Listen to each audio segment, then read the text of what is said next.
High বন্ধুরা, সবাই কেমন আছো?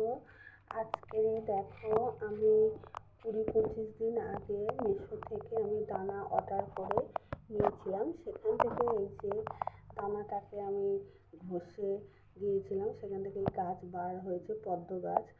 আর এই গাছগুলো হচ্ছে পাতাগুলো শুকিয়ে গেছে, জানি না কেন এটা ছেগড় বার হয়ে এসছে। এখানে আমি মিনিমাম অনেকটা গাছ হয়েছে, দেখো।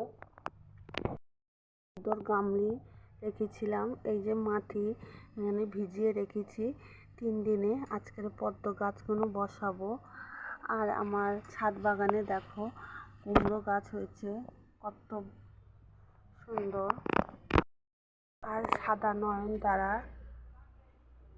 আর এখানে দেখো কত অপরাজিতা হয়েছে, এই যে দেখো।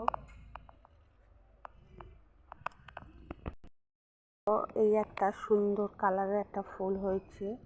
আর এটা টগর, এটা এক ধরনের টগর ফুল, দেখো। জবা, লক্ষ্মী জবা অনেক হয়েছে। আর আমার এই একটা দেখো লাল জবা। যদি ভালো লাগে অবশ্যই কমেন্ট করে জানিও।